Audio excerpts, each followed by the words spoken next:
주님께서 바울에게 직접 나타나서 이렇게 용기를 주시는데 바울이 두려워할 것이 무엇이 있고 넘지 못할 장애물이 무엇이 있겠습니까? 만약에 하나님께서 정말 우리에게 현실적으로 나타나셔서 우리의 삶을 인도하시고 역사하시고 우리의 귀 속에 음성을 남겨주신다면 우리의 삶의 태도가 어떻게 되겠습니까? 당연히 하나님 중심에서 살아가지 않겠습니까? 그런데 왜 사도 바울은 주님의 이런 은혜가 있음에도 불구하고 유대인들 때문에 두려움을 가져야 했습니다. 그것은 사도 바울 역시 주님을 보지 않고 자신 눈앞에 있는 문제만 바라보았기 때문인 것입니다. 그 위대한 사도 바울도 주님을 바라보지 않을 때 이러한 시련과 고난과 고통, 두려움까지 연습하는 것을 우리는 볼 수가 있는 것입니다. 그렇다면 우리가 신앙생활하면서 쓰러지고 넘어지고 낙심하고 상처받고 행복하지 못한 이유가 명백해진 거 아니겠습니까? 그 이유가 무엇이겠습니까? 주님을 보지 않고 내 눈앞에 있는 문제만 보고 살아가는 겁니다. 나의 환경, 나의 배경, 나의 처지, 눈에 보이는 행복의 조건들만 바라보고 있기 때문에 고통과 어려움과 좌절과 낙심 속에 쌓일 수밖에 없는 것입니다. 예수님이 교회가 머리가 되시고 우리는 교회의 지체라고 하면서 왜 교회 안에서 사랑하지 못하고 한 장소에서 같은 하나님께 예배하면서도 시기 질투 미움 다투가 끊이지 않는 것입니다. 하나님을 바라보는 것이 아니라 사람을 바라보고 있기 때문인 것입니다. 왜 교회에 와서 하나님이 아닌 사람을 바라봅니까? 왜 사람을 보고 시험 듭니까? 하나님이 나와 함께 하시는데 왜 사람은 볼 줄 알면서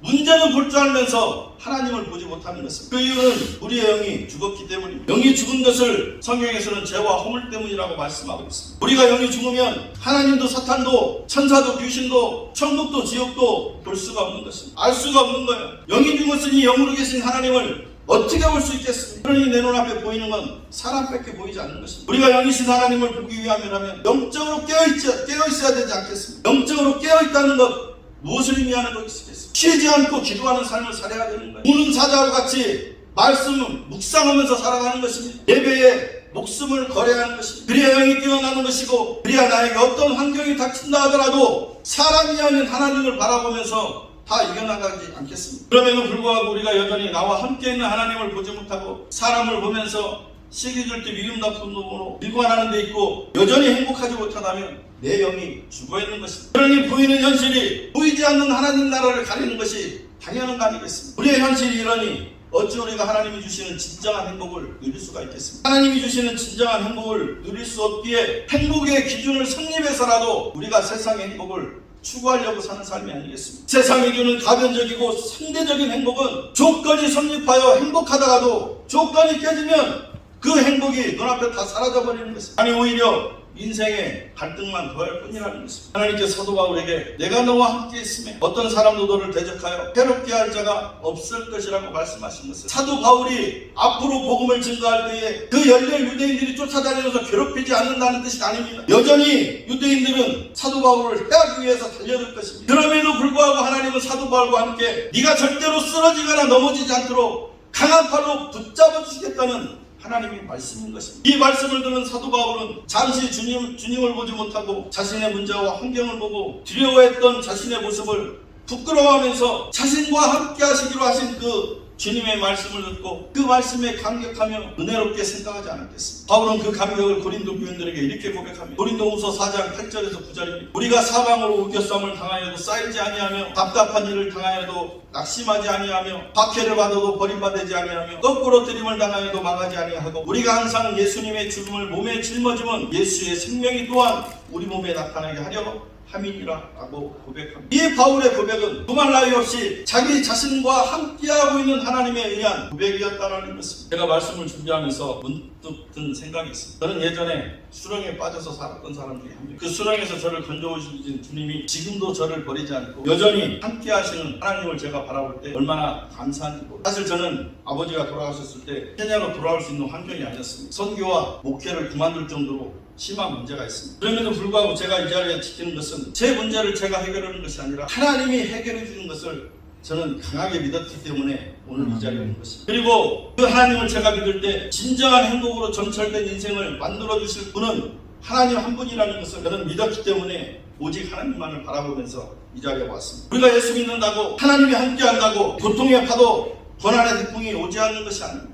아니 어쩌면 더 큰 놈이 올 수도 있습니다. 다만 이런 것들이 나에게 닥친다 하더라도 나와 함께하는 하나님께서 이 풍랑을 잠잠하게 해주신다는 거예요. 그래서 우리는 행복의 조건이 성립되지 않는다 하더라도 행복할 수 있다는 것입니다. 고난이 있고 아픔이 있어도 행복할 수 있는 것 하나님이 함께 하시기 때문입니다. 우리가 창세기 22장에서 여호와 이레 하나님이라고 부릅니다. 왜 우리가 여호와 하나님이 이레라고 부릅니다. 하나님께서 우리의 필요를 아시고 우리보다 먼저 앞서가셔서 우리의 필요를 채워주시고 준비하는 하나님을 믿기 때문에 여호와 이레 하나님이라고 부르지 않습니다. 사무엘상 7장에서 하나님을 에베네셀 하나님이라고 부르는 이유가 무엇입니까? 우리가 고난과 핍박과 파도 속에 고난 속에 인생을 살아왔다 하더라도 여기까지 인도하신 분이 하나님이심을 우리가 믿기 때문에 에베네셀 하나님이라고 부르는 거 아니겠습니까? 하나님이 보이지 않는다고 내 눈앞에 보이는 문제를 안고 두려움에 떨며 살 수는 없는 것입니다. 가나안 정복을 눈앞에 둔 이스라엘 백성들은 가나안을 정탐하기 위해서 12명을 보내 그리고 돌아와서는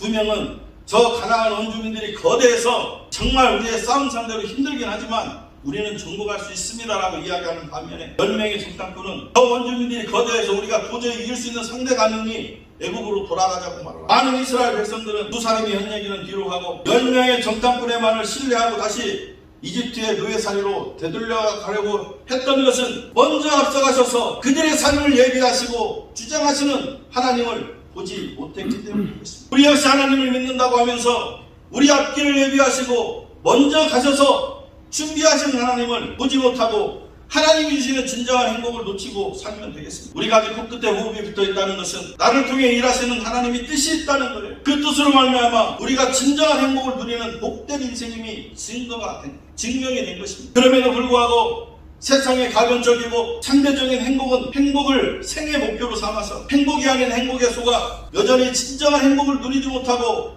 살아가는 인생들이라고 한다면 회개하셔야 돼요. 왜 그렇습니까? 하나님은 우리로 하여금 진정한 행복으로 점철된 인생을 살기를 원하시는 하나님이고 그것을 돕고 있는 하나님이시기 때문에 그렇습니다. 말씀을 마치겠습니다. 고린도후서 4장 18절에 보면 우리가 주목하는 것은 보이는 것이 아니요 보이지 않는 것이니 보이는 것은 잠깐이요 보이지 않는 것은 영원함이라고 사도 바울은 고백하고 있습니다. 사도 바울은 주의 복음을 증거하기 위해 자신의 전 존재를 던진 사람입니다.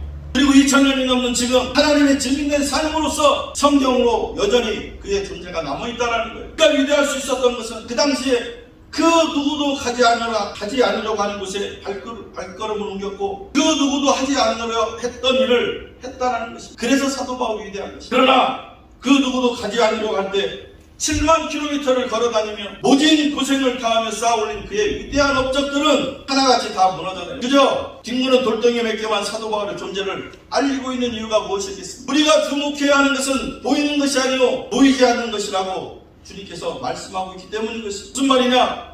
우리가 주목해야 하는 것은 사도 바울의 업적이 아니라 그 뒤에서 역사하신 하나님을 바라봐야 한다는 것입니다. 그래서 하나님은 사도 바울의 그 모든 위대한 업적들을 다 흐트러 놓으셨습니다. 낙인무는 돌덩이 몇 개가 사도 바울의 발자취를 증명하고 있을 뿐이라는 것입니다. 아무리 하나님을 열심히 믿어도 내 눈에 보이는 행복의 조건들만을 추구한다면 당장 원하는 행복을 얻을 수는 있을지는 모르지만 하나님이 주시는 진정한 행복을 누릴 수가 없습니다. 눈에 보이는 행복의 조건들만을 추구하는 사람은 그것이 눈에서 사라질 때 모든 것이 함께 사라질 뿐만 아니라 결국 자신도 한 줌의 흙으로 사라지는 것입니다. 사랑하는 성도 여러분, 우리는 이제 더 이상 보이는 세상에 주목해서는 안 됩니다. 보이지 않는 하나님 나라를 내 인생에 담을 때 그 하나님께서 우리와 동행하시며 진정한 행복을 누리게 해줄 뿐만 아니라 우리로 하여금 하나님의 자녀로서 책임과义務를 다할 수 있는 능력을 주시지 않겠습니까? 세상의 행복의 조건이 성립되지 않아도 내 인생에 보이지 않는 나라 하나님 나라를 담으려 할 때 세상의 행복의 조건이 성립되지 않아도 우리의 교회가, 우리 일터가, 우리 가정이, 우리의 관계도 다 회복될 줄로 믿습니다. 주님이 나의 주님을 믿는 우리가 건강하든 병들었든 부유하든 가난하든 인생의 순풍이 있든 없든 2000년 전 사도 바울과 함께 했던 그 주님이 오늘